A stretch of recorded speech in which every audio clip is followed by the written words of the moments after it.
was done, I was lost. I was asleep at the wheel, I was drifting off. My heart was failing. My heart was failing. In the dark, heard a song. It was the sweetest sound that I've ever heard. And my soul went sailing. Yeah, my soul went sailing. I'm waking up, I'm waking up. I can feel my heart beating and breath in my lungs. It's like a shock wave burning inside of my chest. I should have been gone, I could have been dead. I'm waking up, I'm waking up. I can feel my heart beating and breath in my lungs. I'm on fire, I'm finally free.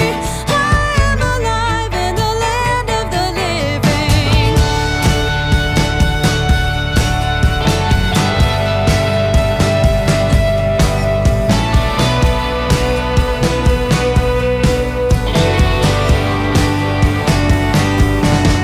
Here I am, moving on. We're gonna take back all that the devil stole. I found my healing. Yeah, I found my healing. I am me, I am love. We're gonna march to the beat of a different drum. We're gonna run with the horses. I'm gonna cross over Jordan. I'm waking up, I'm waking up. I can feel my heart beating and breath in my lungs. It's like a shock wave burning inside of my chest. I should have been gone, I could have been dead. I'm waking up, I'm waking up. I can feel my heart beating and breath in my lungs. I'm on fire, finally free.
everybody, and welcome to Rise City Church online, wherever you are, however you're watching.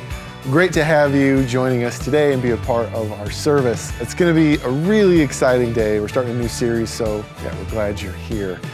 Maybe if you're watching live with us on Facebook, you can leave a comment, say hello to some people. If you're on YouTube or Vimeo, make a comment there as well. I'd love to hear from you. But yeah, it's good that you are here. If you're joining us the first time, maybe you're checking us out online, you've never seen us before, we'd love to say hi, connect with you. We even have a little care package with some information about us and a free Chick-fil-A sandwich we'd love to send you. You can do that digitally by pulling out your phone and texting the word guest to the number 484848. Again, that's guest to 484848. You can also find that new here link on our website. A couple things coming up that we want to let you know about. Tonight, if you're watching on Sunday, we have our Newcomers Social, which is a great opportunity for you, if you're someone fairly new to the church, been coming the last 4, 5, 6 months, to actually get to meet our team and our staff, and for us to get to meet you. So we gather here in the building, a little bit of social distancing, and we'll be here at 5 p.m. tonight. There'll be a free meal and free childcare. And you'll get to hear from our lead pastor, Brandon, our team, learn more about who we are, have some fun together. It's a great night, and there's still plenty of rooms. You can still join us. Also happening tonight is the start of our Financial Peace University class, which is a 9-week course helping you use godly principles to manage your money and make it work for you the way that God intended. That class is also still open and available even yet today. So whether you want to come to our Newcomer Social or Financial Peace, you can sign up for those things yet today by logging on in our website, risecitychurch.com/events. You can also see it on the homepage. You can also go to our app or our e-news today and register for those great events. So we'd love to have you join us. It's not too late.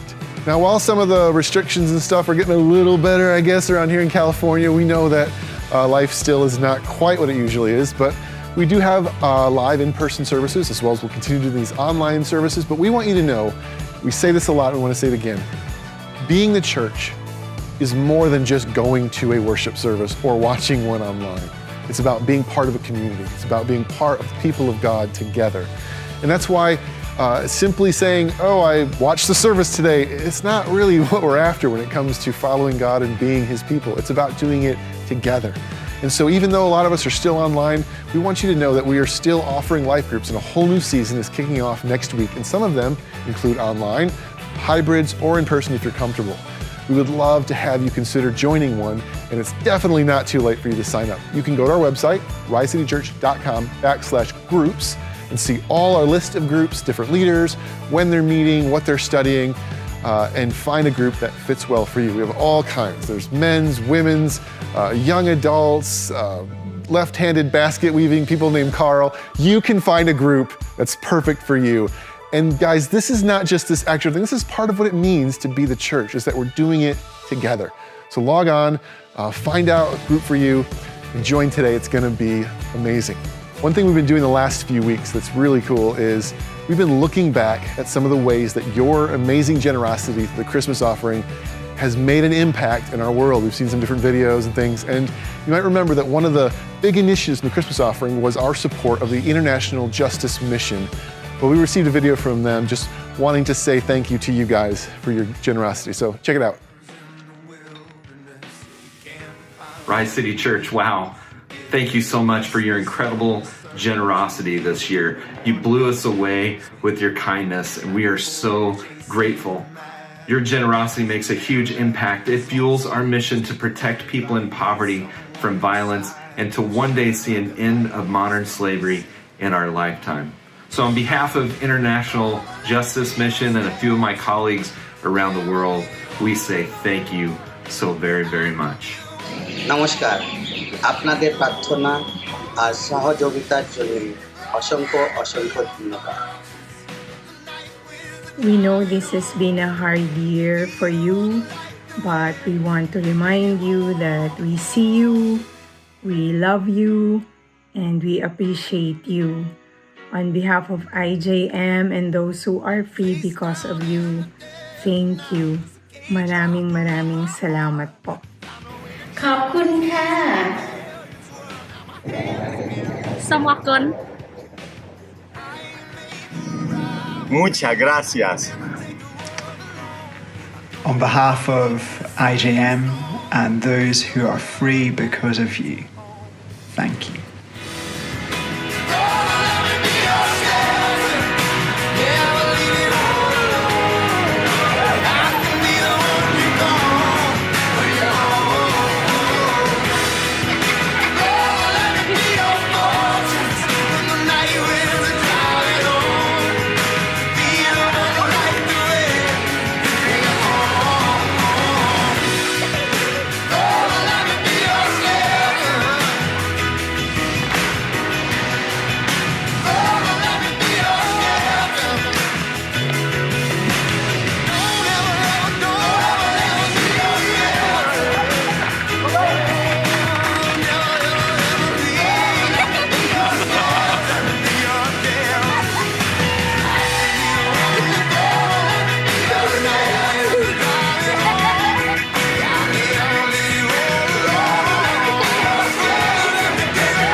Well, it's so neat to see the way that our giving, our generosity, our coming together has really made a significant and real impact with people that don't even speak our language, that we don't even know, we'll never see. But God is doing something through us, and that's amazing. So, man, thanks again. We say this every week, but thanks for your generosity. And we want to invite you to continue to support what we are doing together financially. You can give online through our website or our app. You can also mail or drop off a physical gift here at the church anytime, but however you give, thank you, thank you, thank you. And please know that 2020 year-end giving statements for your tax purposes, which we all want tax purposes, have been sent out and you should have received them. If you haven't, it's possible that you have not given us your address or that it's an incorrect address. So if you did not receive your year-end giving statement yet, and you want to check on that, you can make any changes to your address, give us a new one, or simply have a digital copy sent directly to you by emailing Lori@risecitychurch.com. Lori@risecitychurch.com, and she will get you that information right away. Okay, guys, we have a great service today. We are kicking off a whole brand new series that's going to be covering the book of John, which is just a tremendous story of Jesus in the scriptures. So, without any further ado, Brandon, let's get started. I love ice cream. Like ice cream, you scream, we all scream for ice cream. Perhaps that's why our first church purchase was an ice cream truck. But I love me some ice cream, and I love making ice cream sundaes. And wherever you're watching from, maybe you need to hit pause just for a moment if you want to join with me to make an ice cream sundae too. But that's how we're going to start today, is I want to make for you an ice cream sundae to die for. All right, so the ice cream fans, tell me you don't want to buy this when I'm done. So we start. Now I know some of you are like, I thought we were watching church. Is this like the Chef Ramsay? No, not Chef Ramsay, just Ice Cream Man Brandon. So got my Breyers. You got to have homemade vanilla, right? It catches your attention with the word homemade. You know how much stuff is homemade than put in grocery stores. But nonetheless, homemade vanilla. Get yourself some good, healthy scoops of that. It's got that like slow churned feel. Like I don't even know what that means, but it just tastes better just when I hear it. You know what I'm talking about? So we'll get a couple scoops. If this wasn't a sermon, I'd probably do 5 scoops, but maybe I'll do 3 scoops just to show you that I'm healthy. So we're going to put some ice cream, and I've got my toppings. Now, here's the way I go about my ice cream sundae. So I want to put my like heavier toppings on the bottom, and then after that I move towards just kind of the syrups and the chocolate and the caramel and all that stuff. I'll put some nuts on here in a minute. But I've got some candy, so love me some Reese's Pieces. Any peanut butter fans out there? So I'm going to put just some Reese's Pieces candies on this. Love those. I'll eat the rest of the box later. Got some M&Ms. So we've got peanut butter and now some chocolate. So sprinkle those bad boys in the same bowl. And then I got Oreos.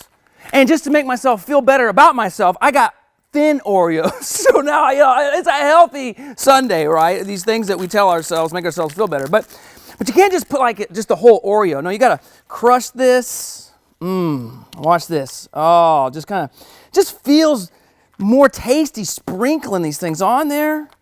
Gotta go for probably both of them because they're thin, right? They're thin, so put both of them on there. So now I got Oreos. I've got me some Reese's Pieces, M&Ms. Now, what else do I want on this? Well, for the kids, you got to be a kid at heart. I got some sprinkles. So, any kids watching out there, you like some sprinkles? Got to put those on there. Kind of makes it even more colorful with the M&Ms and everything else. So we've got that. And then, after I've kind of got like the hard candies on there, what I like to do is I then go, what seems to be for most people the kind of the finishing topping. No, I go straight to the whipped cream at this point because I like the drizzle appeal. Here in just a minute, you'll see what I'm talking about. So I put my whipped cream, oh yes, kind of put that all over it. And then, why limit yourself to just one type of drizzle? So I've got all three. Let's start with some caramel. And I love the way that the syrup kind of goes right over top of the whipped cream. Makes it look so even more satisfying. Hershey's chocolate syrup. Now, if I had the ability, I'd have hot fudge, but not in the message. So now I'm going to drizzle the opposite direction because it's not just something that you eat. It's kind of a piece of art too. So you put the caramel one way, you put the syrup another way, and then just splash a little strawberry. Just a little bit, just a boop, boop. That way it's got like a little bit of abstract art, if you will. So I'm almost done, except now we got to have some nuts. The nuts, we've got a grouping here of peanuts and cashews and almonds. Going to open up those. Anybody hungry yet? Anybody hungry? Oh, I cannot wait. So just kind of sprinkle those nuts on there. Oh, there we go. And then last but not least, kind of whatever else is on my hands, I kind of make sure it falls in the bowl. Gotta have a cherry on top, right? A little maraschino cherry. Don't know what the word maraschino means, but cherry. Put that on there. If you want to spoil yourself, you can go for a double maraschino, if you will. And now, what I have is a divine bowl of goodness. Just use the same spoon that you already scooped the ice cream with because then you actually kind of get an extra lick, right? So I got the vanilla in my mouth. Oh, I'm so excited. I'm so excited. Are you ready for this? So, got to get a little bit of everything, some whipped cream, some caramel. Make sure you get some of those cookies there on the bottom. You might want to hit pause right now and just go get yourself your own bowl, but bon appetit. It's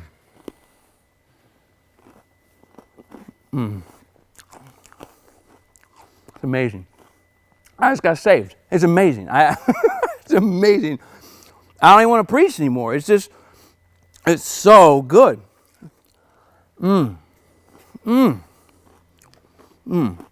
I realize a lot of you might be watching on like a Sunday morning. It's just breakfast. You should have this for breakfast. I'll give you permission right now. If not, as you're watching this, are you not, in some ways, is your mouth watering at all? Is your stomach screaming a little bit? Is your appetite not kind of like saying, how do I jump through the screen right now and have that? Or how can I hit pause and go make my own? Right? I scream, you scream, we all scream for ice cream. This is good. It's so good. And I hope as I'm eating in front of you, and as you're starting to get those hunger pains, and your sweet tooth, your sugar tooth is just starting to explode, what's happening right now with your appetite and your cravings in the stomach, I am hoping, this is my hope, something similar will take place in your soul over the course of the next few months. Because we're going to start something brand new. Going to kind of introduce it today, but we're starting a brand new series we're calling Come and See. And we are going to begin this deep dive into the Gospel of John. And I hope, as we journey through it, the same sensations that you're feeling and the hunger that you're feeling for ice cream, you're actually going to be able to feel that and yearn for that and even taste and see, if you will, as one psalmist said, that the Lord is so good as we discover who Jesus is through the book of John. So that's my introduction. I might just get some bites as we go, but I'm going to move this off to the side today. Oh, that just looks so good. It's going to be a kind of soupy mess when I'm all done, but we are going to start this brand new series, and we'll kick it off officially next week. But here's why we're going to go through the Gospel of John. Throughout the last year, tell me if this is something that you can relate with. The last year has been filled with so much uncertainty, right? So many different events, and we've already kind of addressed those events. You know exactly what I'm talking about. We're still in the middle of a pandemic. We're still in the middle of transitions of power in the election. We're still trying to work out racial differences and divisions. I mean, there's just all of those things have transpired in the last year. And there's been probably culturally and at least American humanity-wise, more lowlights than highlights throughout the last year, watching how we respond to one another. We've had some great moments too, but you know what I'm saying. And as that has taken place, for me personally, there's a predominant emotion and a predominant disposition that have really become front and center in my life. And I'm choosing to go through the Gospel of John because I'm trying to combat that predominant emotion and that predominant disposition. With all the things happening, the predominant emotion I have felt is discouragement. Anyone else felt discouraged? Probably more frequently in the last 12 months than maybe the previous 12 before that. Discouragement that comes by just wondering how long we're going to have to stay at home, or how long what used to be normal is no longer normal, and what the new normal is going to be. Discouraged by the way that people take different sides, and we kind of ostracize and alienate, and some of the anger and the nastiness that's been there. I mean, like at times it's just so discouraging, even just from a pastor perspective and wanting to be with the people, be with you in person. I mean, online's great and we'll keep doing online. And I want to like affirm that it's a great medium, but I still miss people. I'm a people person. I'm an extrovert. I have been discouraged not getting to see people, or when I see them have to do this like fist pound thing, or kind of the elbow thing, or the hi, you know, and it's just like, discouragement. I felt discouraged. And as discouragement sets in as an emotion, a new disposition that honestly I haven't been near as in touch with or aware of also has set in. The discouragement has led to this disposition: disbelief. Disbelief. Not disbelief in the terms of like just, oh, I can't believe this is happening. There's that part of it, obviously. But like literally disbelief, like starting to not believe. Believe in a lot of things. Disbelief in the terms of my belief in the betterment of humanity. Disbelief in the leadership of our country. Disbelief of our ability to actually come together and operate as the United States of America. Disbelief of what in the world I can actually stake claim to as being true versus opinion. Not knowing, oh, look, there's statistics for that, but here's some opposite statistics for the exact same thing. And what do you know? It's that side of people who say those statistics, and it's that side of people who say those statistics, and no wonder we're combating one another. Disbelief in terms of just opening up a social media feed, and myself, just like you, having an echo chamber quickly be a part of my news feed, because what I click on then reiterates what I already believe, or what's already going to elicit frustration from me. And so I only hear one thing, and so I have a disbelief for the other side, or I see both sides, and I have disbelief because I'm like, you're only seeing this, and as you click, you're only going to see more of that. You're not even paying attention to that. Or all of these news stations that allegedly are facts first and fair and balanced and not opinionated. But let's be honest, they all have now become op-eds for all of us to watch. So a disbelief in like, what can I believe? Who can I trust in? How do I know that's true? The different conspiracy theories that are out there, and maybe they're not conspiracy theories. Maybe the ones who are saying they're conspiracy theories, we're all going to be proven wrong, or they're going to be proven wrong because the conspiracy is actually truth. We just don't know.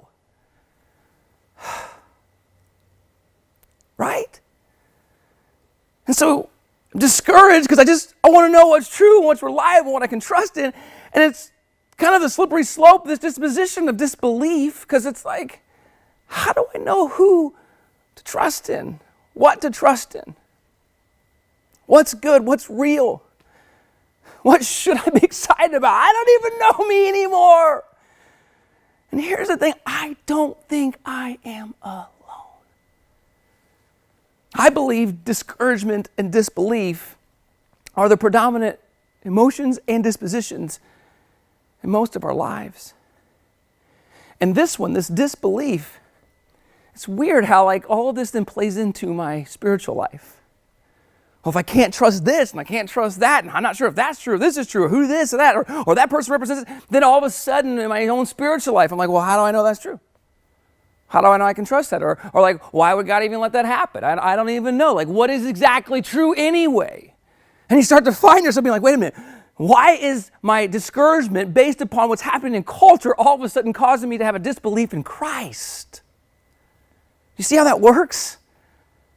That something can happen in culture can actually lead me further away and being anchored and tethered to Christ. And so as we considered, and I considered it, maybe this is one of those message series that's like, sorry, you're coming along on the journey with me because I need this. But it's like, I don't want to talk about another special topic, special interest type of thing. I mean, those are good. The Bible talks to a lot of different things. You get that all the time. But what if we just try to say, I don't want to be discouraged and I need to do something with my disbelief? And it seems like Jesus said, I want to give you life and life to the fullest. And I want to bring you encouragement. And he said, and if you believe in me, you will not perish, but you have everlasting life. So it's like the two things that I'm feeling, Jesus said, I have a remedy against that. So let's just set our eyes on Jesus. And begin to hunger, to yearn for, and have an appetite for Jesus. Kind of like the way the ice cream's like, I want it, I need it.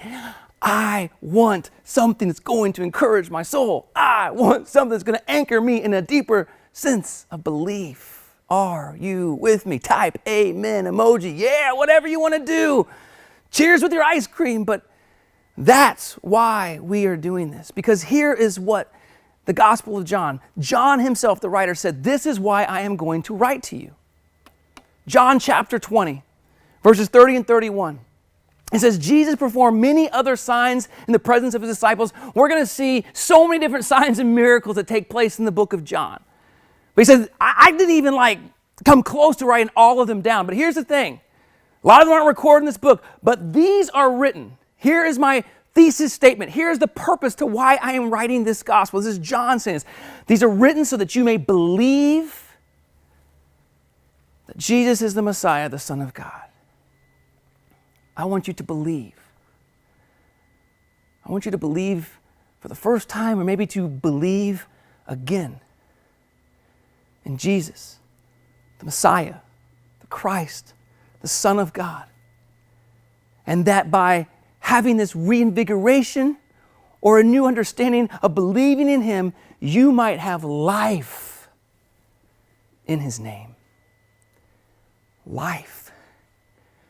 Because it feels like for many people this last year, you wouldn't say, hey, how would you define the last year? Oh, it was life-giving.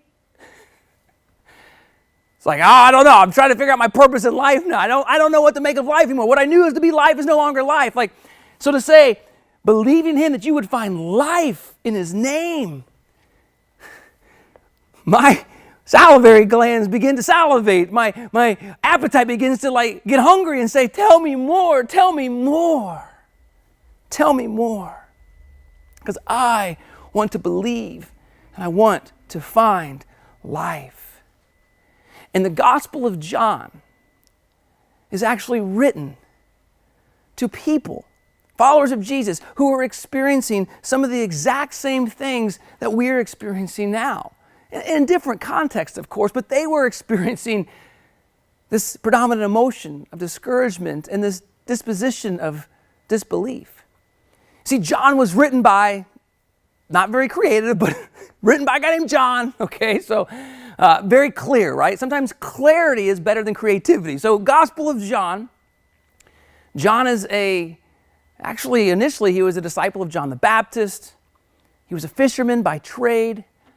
He eventually started to follow Jesus. He's the younger brother of a guy named James.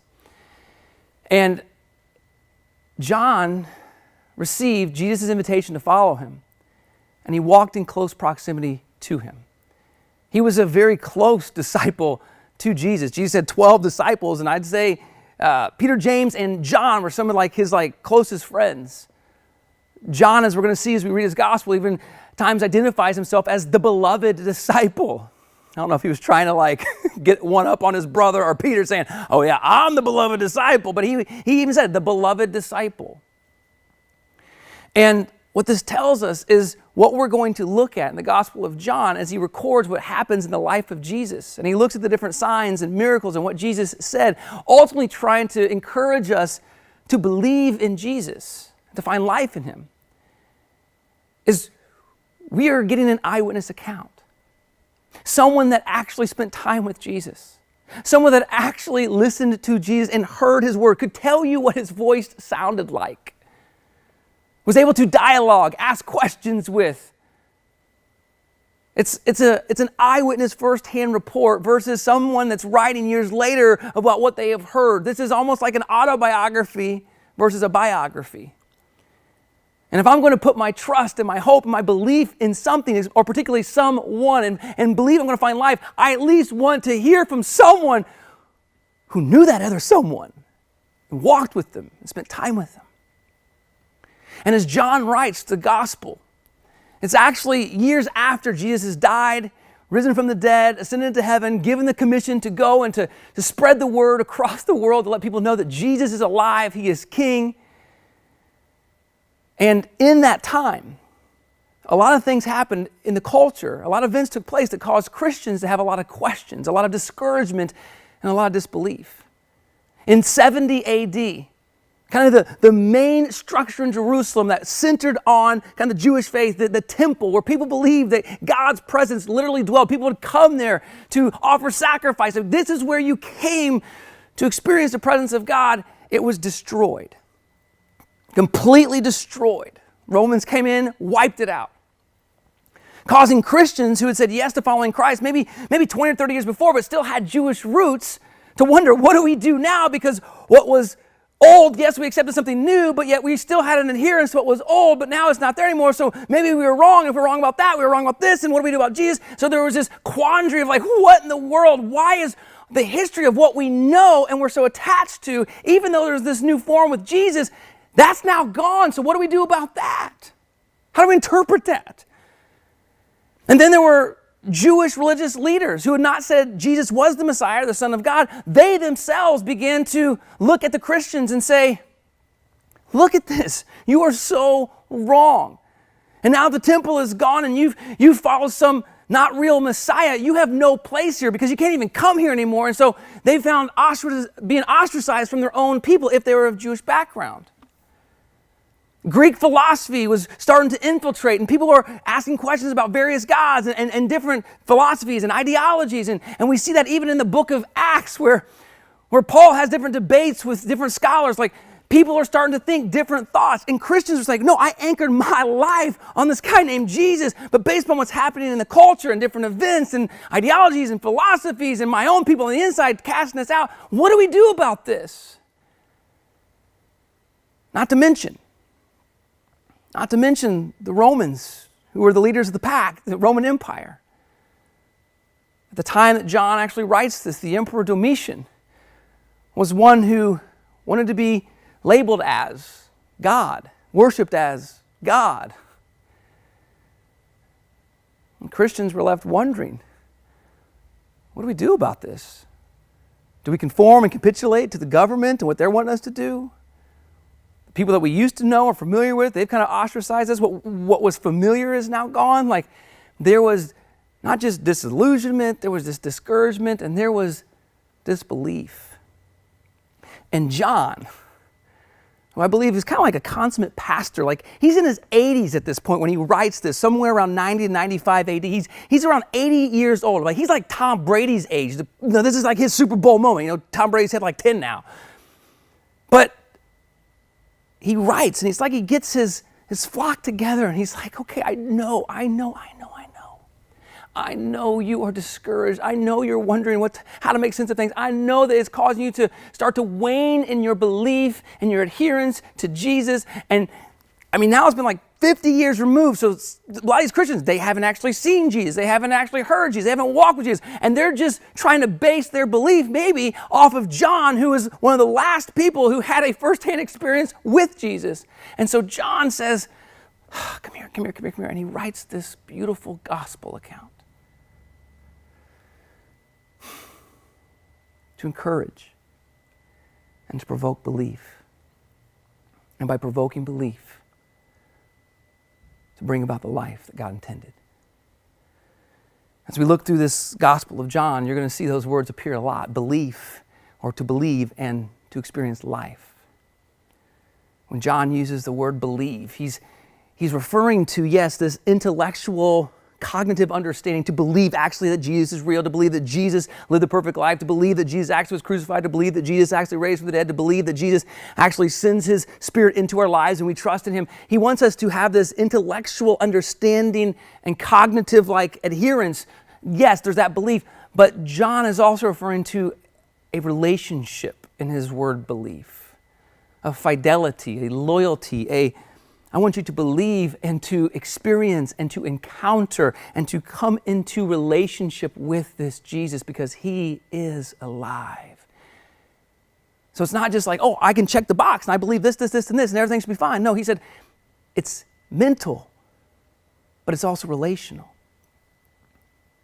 And I also want you, in believing, to experience life. Jesus Himself said, I want to come and give you life to the fullest. And this word life, I think, is what our soul craves for.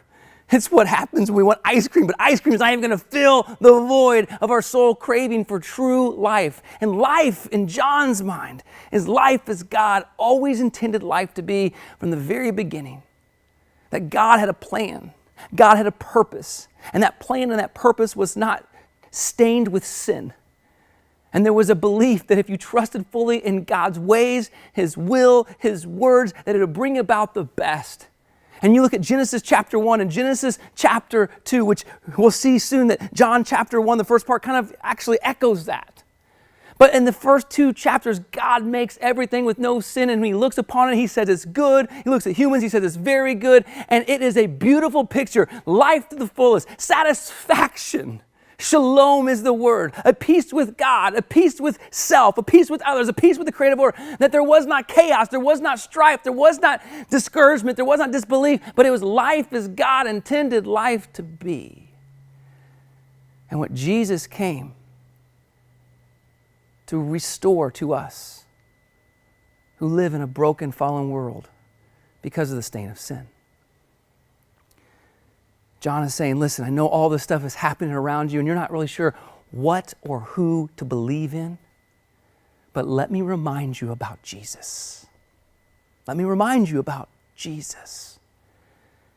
Believe in Him with your mind, your heart, your soul, your strength. Give yourself to Jesus, and He will begin to bring you the life that God intended from the beginning, not the life that we intend. See, a lot of what we are experiencing today in the world is life as we intend life to be. Exercising our own will, our own opinions, what we want, what we think is best. And we have deviated from what God said is best. And so what we're going to do in the next couple months is we're going to recalibrate. We're going to kind of refocus. And we're going to say, I'm not going to get caught up in all these other things, but I just want to know, who is Jesus? What is He about? What does He invite me to? I want to believe in Him and experience life as God intended life to be from the very beginning. And I want to invite you to come and see. To come and see. This was the invitation, actually, that Jesus gave to John himself when Jesus first encountered John. In John chapter 1, It says, when Jesus was passing by, John said, this John is John the Baptist. So remember, I said the guy who wrote the book of John, John the fisherman, was actually a disciple of John the Baptist. So John the Baptist says, look, the Lamb of God. And when the two disciples heard him say this, one of those two disciples is the John, the guy who's writing the book. When they heard him say this, they followed Jesus, turned around, because like they're creeping up on Jesus. Like they didn't really say anything. They're kind of like tiptoeing. And finally Jesus is like, hey, what are you doing? Jesus saw them follow him and he asked, what do you want? Which is, just tell me, what do you want? Like you're kind of encroaching upon me here. They said, Rabbi, which means teacher, where are you going? Where are you staying? And then Jesus says this to him. They ask, well, where are you staying? He just says, come, he replied, and you will see. Come and see. Where am I staying? Come here. Want to know? Want to get to know me? Want to spend some time with me? Well, come on, come and see. And so they went and saw where he was staying, and they spent that day with him. Can you imagine what that day may have been like? Can you imagine spending an entire day with Jesus?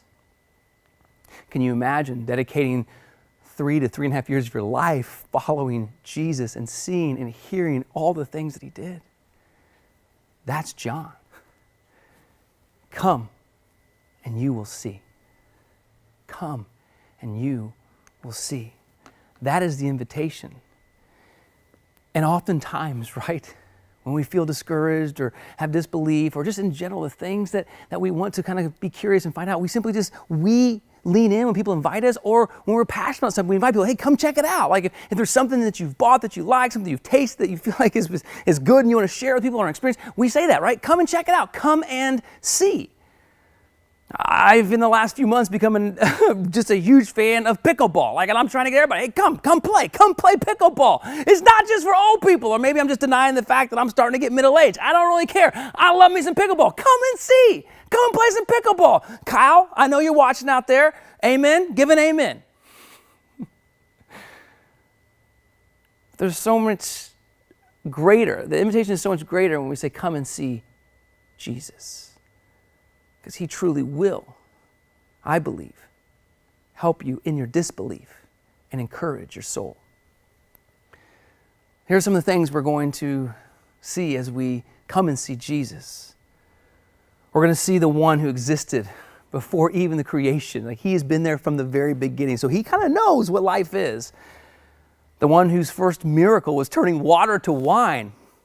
That catches my interest. No, he's not some buddy-duddy. What's that about, right?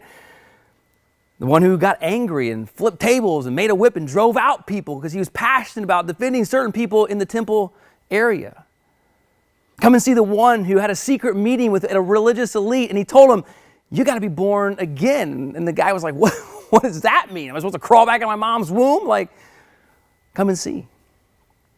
Come and see the one who ministered to the outcast woman by the well, and he read her mail and said, hell yeah, you haven't been very faithful, but still, I love you. Come and follow me.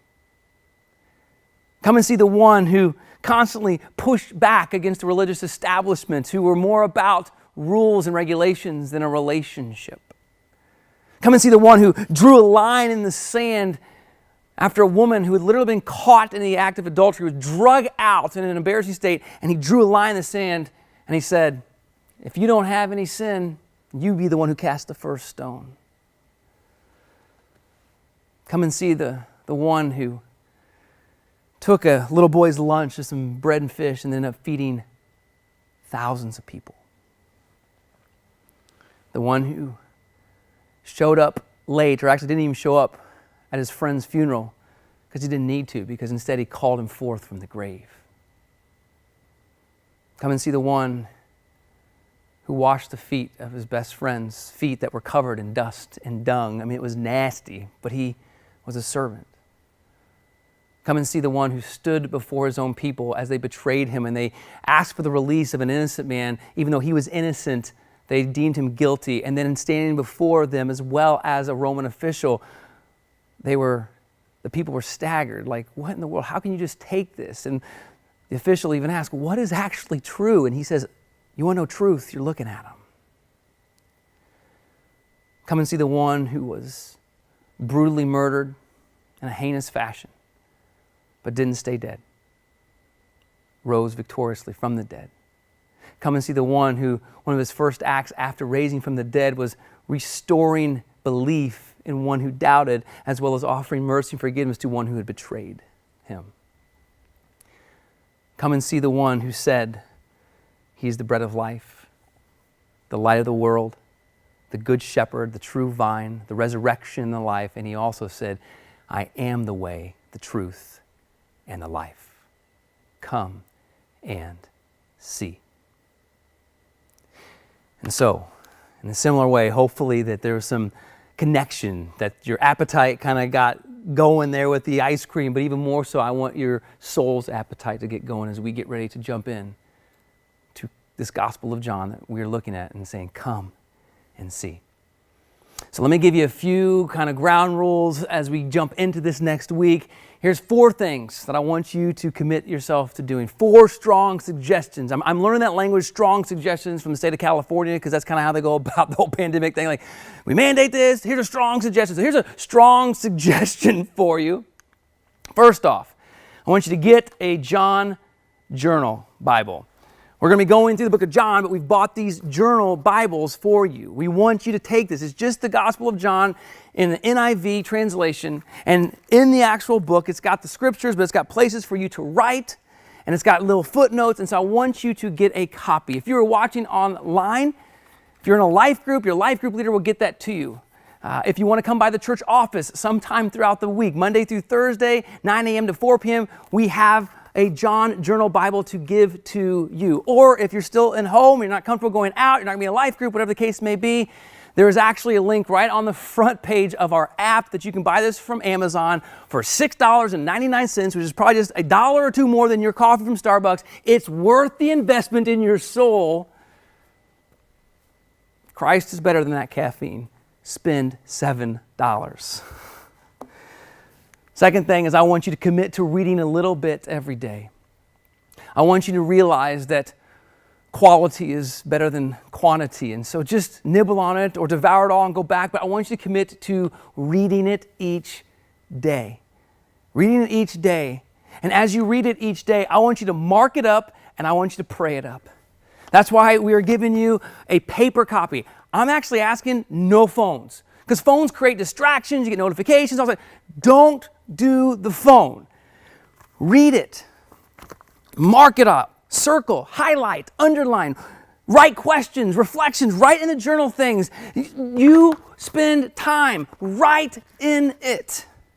And pray, God, what does this mean? God, what do you have for me? Help me in my disbelief. God, whatever the case may be, encourage me this. What is this? But dig into it. Mark it up and pray it up. And then join a life group to flesh it out. It's going to be so important as life groups are all going through the book of John for you to have a place, a community, to be able to talk through things and to begin to ask, how does this affect my life? And what does this mean? And for you to be able to have a dialogue with others, I really want to strongly suggest that you join a life group. RiseCityChurch.com/groups to get more information. Those get ready to kick off next week.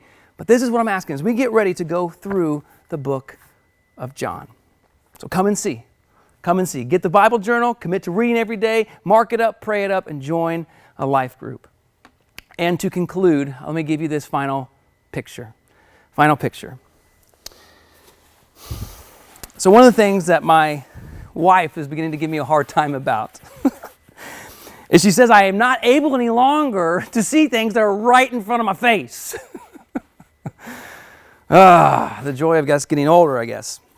And most recently, this last week, I was looking for my black coat. I was like, where is my black coat? I put it in the laundry because it has some stuff on it. And then I couldn't find it. It wasn't hung up where it normally is hung up. I didn't see it put in someone else's drawer. And I was like, babe, Jamie, where is my black coat? And fill in black coat with other things. I'm like, babe, where is blank in the refrigerator? Babe, where is my shoes? Babe, where is this? And inevitably what happens, inevitably what happens is my wife sees this right in front of my face. We literally, in the entryway to our house, have some hooks that you hang up stuff. And this past week, the black coat was hung right there on the hook. She's like, Really? Where's the black coat? Really? And I swear, I looked. It wasn't. I think she sabotaged me. Like, no, it couldn't have been there. But sure enough, it was right there. Pray for me. Pray for her. Because it's only going to get worse. It's downhill, you know. What's amazing is something can be right in front of your face, and you still don't see it. And sometimes it takes someone pointing out, it's right there, Brandon. As you've experienced discouragement and you've experienced disbelief, I believe, and I want to encourage you to know that I believe the answer is still right in front of your face. His name is Jesus, and John's gospel is going to help point it out and him out so that you might believe and find life in his name. Let me pray. God, I thank you, and I ask that you would go before us in these coming months. Replace discouragement with encouragement, disbelief with belief, and may life burst forth. Reinvigorate our souls as we come and see Jesus. God, in the same way that our appetites are really captured by certain things, capture our appetite of our soul for Jesus. I thank you, and I pray this in your name. Amen. Amen. I'm excited to jump back in next week. Grateful that you joined us today. And as always, if you want to connect with anyone, text the word CARE, not just anyone, a pastor on our staff, but text the word CARE to 484848. We would love to be able to journey with you. As I mentioned, check out the life group page, risecitychurch.com/groups to join a life group. And know I'm praying for you, know our team's praying for you, and we are going to get through this. And we're going to see our relationship with Christ stronger and greater, and I believe it's going to impact in those around us as well. So may we be a people who wake up, rise, and shine. Wake up to Jesus, rise to life in him, and shine to others for him. Have a great rest of your day, but take some time to go through these discussion questions